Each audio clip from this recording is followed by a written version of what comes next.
And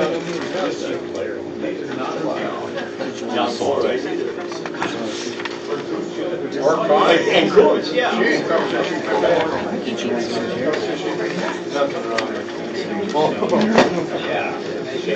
Been a couple of guys over there. You never know. You know, this could get heated today. I'm pretty good on my own. Are you? Okay, good. Maybe you'll protect us.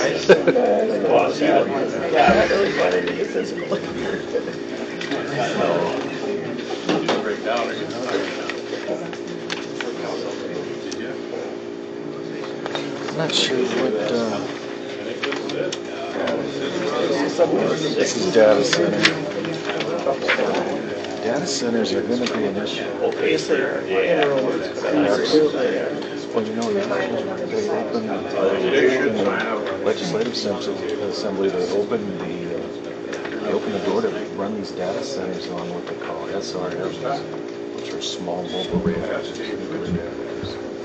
We had, right? I'm not opposed to nuclear, but I don't think I want them spotted all over the country. And this is new technology. You know, again, I don't want to be the test bed for this, but so in the Century Code, we had, it was really all because of PRC County when they were 14, they tried to clear radioactive early years back. People put up such a road in the Century Code in the 2015 session that prohibited any storage. There's a whole list of things regarding highly radioactive material that was prohibited. And now this last session, they took the cannot portion of that, the cannot, and they took the not out. So it can do blah, blah, blah, blah, blah. So I'm just, what are you guys doing? It's going, well, I don't know. They wouldn't act. But why don't you have Donna Henderson? And Donna says, well, I think what's going on is they're getting ready for data centers to run them on nuclear reactors. What? Right. There's an idiot to have that kind of stuff. Because it's like,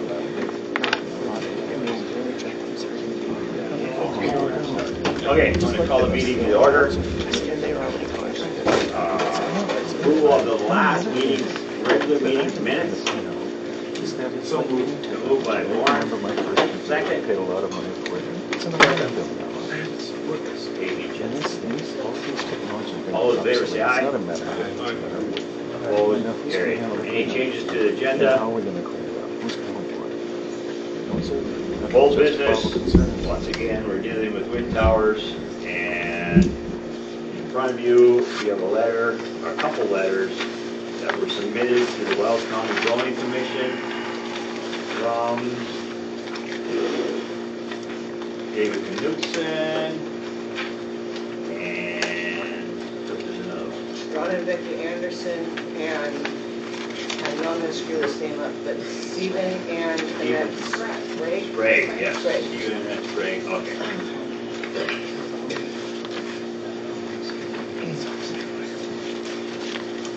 Yeah. Any comments on that? Looking over. 3 people have been asked to be on the agenda tonight, and for time's sake, we really want to limit you as to a certain number of minutes. Wells, I'm sorry for breaking the last name. McGifford? Yep. Yeah. Okay, just a minute. No, that's with advanced hearing loss. All I hear is that fan back there. That's better, Andy.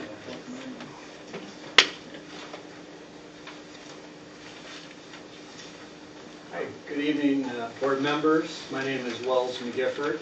I'm not a resident of Wells County. I just want to clarify that. I work for a company called PRC Wind. We were invited by members of the We Wind Board, which is the Wells Eddy County Wind Board, which is made up of 100 landowners both in Eddy and Wells County. 70% of those folks live in Wells and Eddy County, so our company was hired by that group to help them develop a wind farm. So It was not our company coming to this community and bringing a wind farm to it. We were invited to come to this community. So I just want to clarify that. I want to state that I'm not from the county. So that, I think, has been a question of who's in the county and who's not. I do not live in the county. However, as I mentioned, our job, fiduciary responsibility, is to work with the We Wind board. And they are members of this community, so we represent them. So we're speaking on behalf of the We Wind board. Eric Meyer is not on the agenda, but he's the president of the We Wind board, so if you'd like to hear from him, but our company is representing them and in the community. So I just want to clarify that as we start. How much time do I have, just to clarify? 10 minutes? Okay, Okay. that's fair. So appreciate your time this evening. I know this has been a challenge for you, the extra time. It's created some challenges in the community. And I just want to acknowledge, and it's not in Wells County, but our work has not been perfect. And we've been out here since 2018. This project's been going on since 2009. And we understand that it's created a lot of concern, and including affecting individual landowners in the community. And I want to acknowledge our responsibility. We've had some challenges as of late. There's a lot of activity going on site. I think one particular family we'd like to recognize is the Rue family, and unfortunately we've had some challenges with them. They've been very respectful, open communication, and I feel we've been responsive to address concerns, but I wanted to recognize that family in particular because we've had some challenges, and I'm just going to acknowledge that now.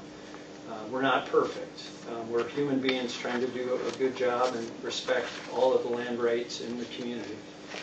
So our project that we're bringing forward on behalf of the We Wind board, as I mentioned, it's a 405 megawatt wind farm. My responsibility for the company was finding the power purchaser. And the power purchaser for this project is Minn Kota Power Cooperative. They're located in Grand Forks, North Dakota. They provide rural electricity for northern North Dakota, northwestern Minnesota. So this power is not being shipped to Minneapolis or up to far off areas. This is serving rural North Dakota and rural Minnesota. So communities just like this. And they actually serve energy within the local area. It's an important thing. I think that's been a lot of concern is, okay, we're building this and we're shipping the power off. How does it benefit? It keeps the power prices down. We're collaborating with Minn Kota. They're going to continue to utilize their existing resources, including coal. They're going to blend it with wind energy, and that's going to keep the power prices for rural North Dakota and rural Minnesota low. So I want to explain kind of the premise on why this project and why we're selling to Minn Kota Power Cooperative. They've been a great partner. The design of this wind farm has been based on the existing zoning ordinances when we got involved in 2018. And that includes both Wells and Eddy County, but probably most importantly, the state of North Dakota. They've got a very comprehensive wind siting conversion. I've got a copy of it here for you. I think I've worked on 8 different wind farms throughout North Dakota. And what I can tell you is the state of North Dakota has a very comprehensive siting process. And they have a level of hearings. They hold us to the highest standard from planning, during construction, and through operation. They hold a bond. They make sure that landowners are protected. So if there's ever a disagreement that happens, the state of North Dakota holds the permit. They have the ability to protect landowners. And then they also ensure that at some point when the wind farm comes to the end of its life or the leases are up, that the project is decommissioned in a proper manner. So they hold that decommissioning bond to ensure that there isn't a challenge at the end of the life of the wind farm. What's happening more in the industry is you're adding new technology to make the plant more efficient along the way, to make sure that there isn't maintenance issues. I think that's been a lot of concern, is what happens to these turbines over time. This is a major investment, nearly $1 billion investment that's going to go into this community. It's got financing. It's not going to be left to blight. There's a lot of investment, and critical is delivering that power to Minn Kota. So there will be continued reinvestment in this project. and it'll operate in a manner that, I think folks are concerned that, what's going to happen during operation and afterwards. Because of the size of the investment, the roads are going to be kept up, the maintenance needs to be happen on a regular basis, and you're going to have people living in these communities that are going to service this, right? So it's kind of that continuation where you can farm, you can work on the wind farm, and keep local jobs for the youth. I can say this has been a very positive model throughout the state of North Dakota. There's a question about why wind, why North Dakota. If you actually look in the state of North Dakota, over 35% of the electricity generated in the state is by wind energy. So it's not a small, nascent type thing. Wind energy is what makes North Dakota great. It's part of that all energy that's going to provide a future for North Dakota. We want to be part of this community. We want to do it in a way, though, where the rules don't change, where we put all this time and energy investment on behalf of the WeWin board and our landowners that are participating to have that change, and then what it's basically going to do is it's going to take away the land rights from those people. If we go with a 1 mile setback, the amount of turbines in Wells County drops to maybe 2 turbines, which in that case it's not economic to build.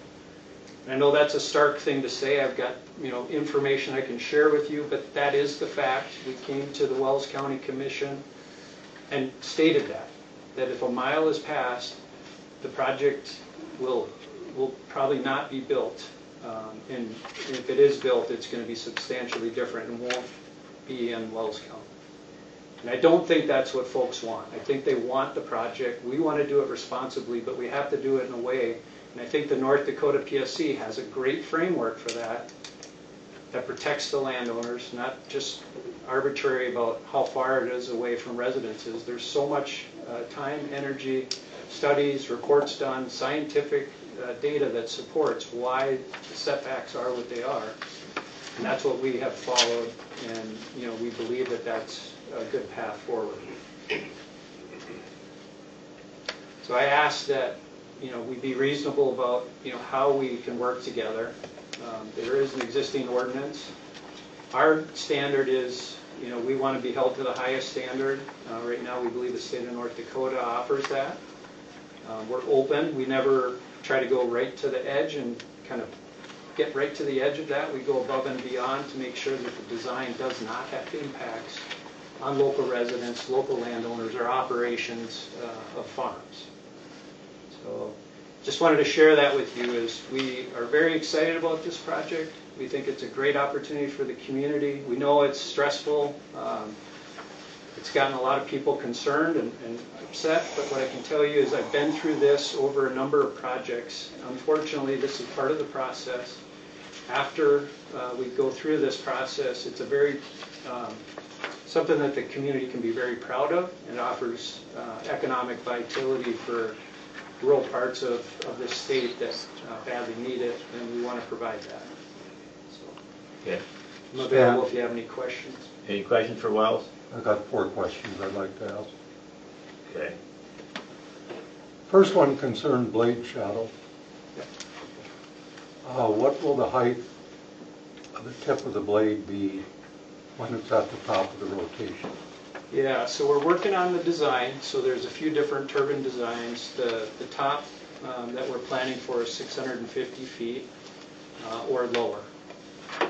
No, the top of the blade at its peak rotation. What will that distance be from the 650 feet from the ground to the tip of the blade. Okay. At maximum. How far will that cast blade shadow? That's a great question. It depends on the time of day, time of year. So we study that. So And how close it is to the residents. You're not allowed to speak. So we do a thorough analysis on that. So we have to look at the entire year, right? The sun during the day has a different, profile, and then during different times of the year. And so we study that, and the state of North Dakota requires a maximum of 30 hours. We don't design to the maximum of 30 hours. We design well below that. But my question is, how far will my residents have to be from that tower to avoid blade shadow? we site the turbine based on that. So we can't go any more than that 30 hours. And it's at least 1,800 feet based on the state of North Dakota and how they look at, it's based on the tip height and then the setback. But if it needs to be further, because of the shadow, then that turbine will be sited further away from that residence. Okay, the next one concerns noise, blade noise. Yep. How much noise is Yeah, it? so the state of North Dakota has a 45 dBA, which is, I guess if you look it up, and I've got some information I'm happy to share with you. It's, equates to noise that you experience in your home, and it equates to what you'd hear kind of when you're outside. Now, depending on, and then when we study it, we have to study it based on the time of year, the wind direction, and we can't have the noise higher than that. And that is one thing that the state of North Dakota does not budge on. They will not budge on the noise or the shadow flicker. So when we talk about the studies and analysis, and then you can analyze it, and if there's an issue, the state of North Dakota is going to address it. But the noise and the shadow will be constant when the blade is rotating. There is going to be shadow cast, but it could be directly down depending on the time of day, right? It could be, several feet, several hundred feet away, or it could be further away. But we protect against that going on to a residence or the noise getting to a certain level where it would be problematic for a residence. Okay, the next one of the other meetings, it was stated that all the intersections on the haul roads had to be widened. How wide are they going to have to be? So it's a temporary widening, so it's only during construction, and it can't say exactly how wide they will be. We have Approximately. Yep. Approximately. So I'd say the intersections, probably, I hate to even say, but 150 feet, depending on the turn. So and the distance, is done by an engineer, right? And so if we put that temporary, we bring it back to the way it was after the fact. So it's basically, 1 year you'll have that widening, and then you'll bring it back, and we'll work with the county's road department as far as designing that, building it, and then ensuring it gets brought back into. But aren't you going to have to get easements from the landowners to get out into In the their event land? they're non-participating, yes, and it's not in the right-of-way, we would have to get those easements, yes. And what if I don't want to give you an easement to widen, Then get we out would of my land? then we would reroute around it. So if we don't have the rights, we don't. Okay, the next question is all the funding in place? The funding is available. So what we need to unlock funding and make sure that we're on path is permits, right? There's a number of things that we have to do. So we have funding available. The biggest thing we have that's absolutely critical is the power purchase from Minkota, and that allows for the financing. I'd like to read you just a few excerpts. This is the May 30th Bismarck Tribune. More than 14 million in clean energy investments in the U.S. have been canceled or delayed this year, according to an analysis released, because of the possible withdrawal of the tax credits for investment in renewable energy. So if those tax credits go away, what happens to your funding? Yeah, that's a great question. So the tax credits are a benefit that are offered to the power users or energy users, right? And so the federal government provides those to make sure that electricity prices are as low as possible, right? Well, what happens if they go away? If they go away, so then what we have to do is adjust the power price, right? So where is the money going to come from to pay for the project if the people who have the money that are getting the tax The credits? people buying the power will have to pay, and that'll finance the project. So if we're buying the power, we're So going to the question is, yes, under the way that we're planning to finance, right? We've been working under the federal production tax credit well over 25 years. So this has been in place for 25 years. Different administrations. So this is a pretty consistent thing. And yes, there's a concern about what's going to happen. Right now, the House passed a bill that would have a cutoff in 2028. This project would come online before that sunset. So right now, there is no legislation that would limit this project. And just another comment last week from Jamie Diamond, I believe. I don't know what his title is, but he works or is head of J.P. Morgan and Chase Bank. And on the Maria Bartoloma show, he made the statement that these tax credits and investment in renewable energy is more or less a farce. So what? A farce. I can't comment on what someone else says. All I can say is I've financed a number of wind farms with J.P. Morgan, so if they think it's a farce, they wouldn't have invested in those projects. That's all I have, Stan. Okay, thank you. Any other questions? There was some information at the public forum about a number of jobs that are sustained in the area when it's already built out. Can you talk just a little bit about what those jobs look like and just talk about those a little bit? Sure, please? yeah, absolutely. So the primary jobs, kind of starting from the top, there will be one site manager that'll run the entire, this will be operated like a business, so it'll be a fully operational business. So you'll have a site manager. They'll be supported by, administrator or 2 administrators. So those are good paying jobs that, run the business, the day-to-day business. And then you'll have another layer of leadership that'll be managing the wind technicians. So you'll have a layer of managers running a group of wind technicians. Within that, you'll have the wind technicians that are, doing all of the maintenance, kind of standard routine maintenance, repairs, different activities. That's probably where the most volume of workers is, and it's a good paying job. It's, technically, what I like about it is it allows people to be outside. They're very technical, it's hands-on, and dealing with a variety of things. It's not a mundane job.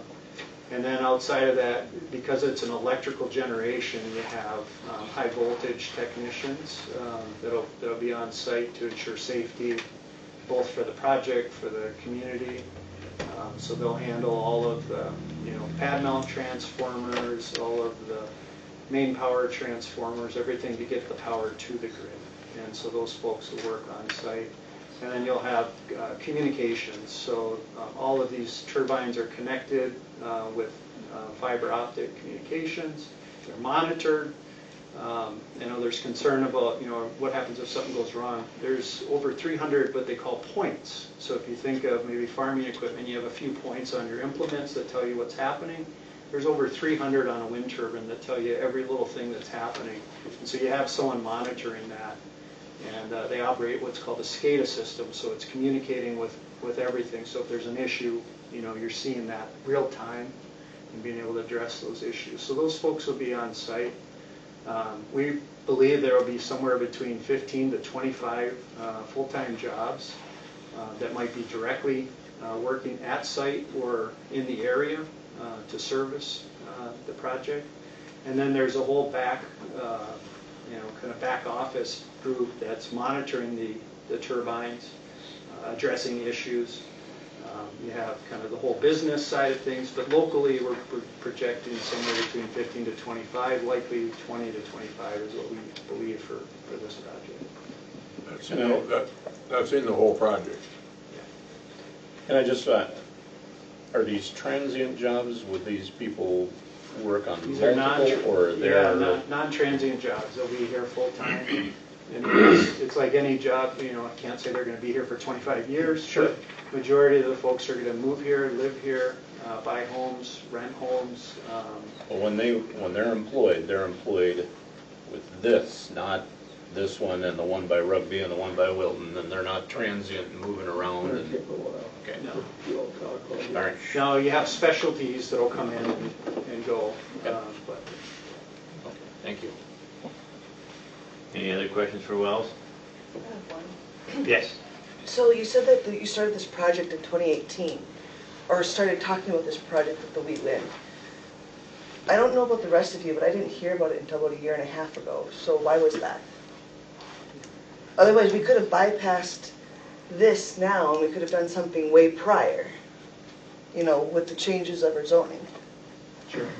I can't comment, I wasn't with the company in 2018, so I apologize for that. I would say, you know, our collaboration with We Win started in 2018.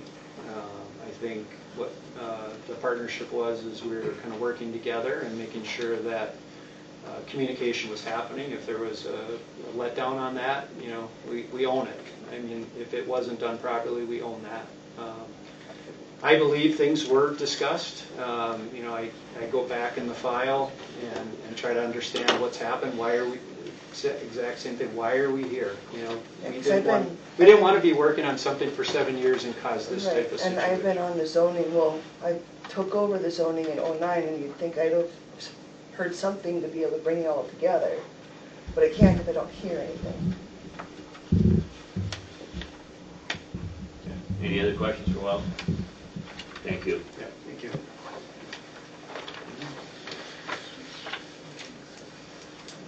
Levi Rue requested to be on the agenda. Now I'm going to be a little tougher with you because we've heard from you before.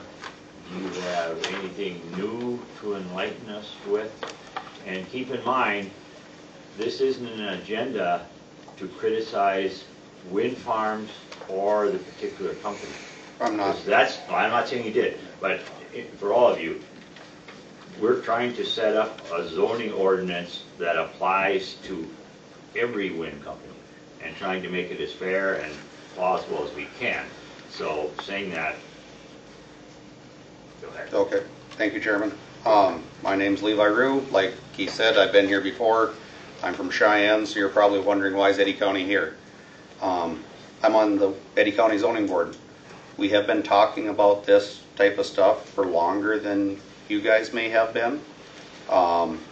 We started out, at one time Eddy County was at 1 mile, and then Eddy County dropped down to 1,400 feet. That's where we're at now. We're going to be dealing with the exact same type of stuff that you guys are dealing with now on getting up to speed with the setbacks in relation to turbine height and state recommendations and everything else, and looking out for the community that we serve, the people that live within our community. I appreciate Wells's comments this morning, or just a little bit ago at the beginning of his deal, about issues that have been had. I appreciate him recognizing that. I can converse with Wells and I can listen to Wells pretty good. I think we got good exchange of information. But the whole thing with this is, you guys are, and just like everybody else, you're drinking from a fire hose. The amount of information that is coming in is overwhelming to process. And the decisions that we make, you make today, tomorrow, whenever, Eddy County makes, is going to affect future generations.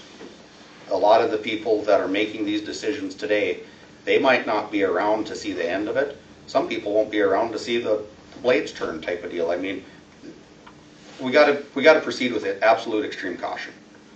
Some of the things talking about setbacks, I'm really an advocate for a 1 mile setback, and I'm just going to explain why. We need to look out for the people that live within our township boundaries, our county boundaries, whatever. Without those people, we don't have a community. And what do we always talk about?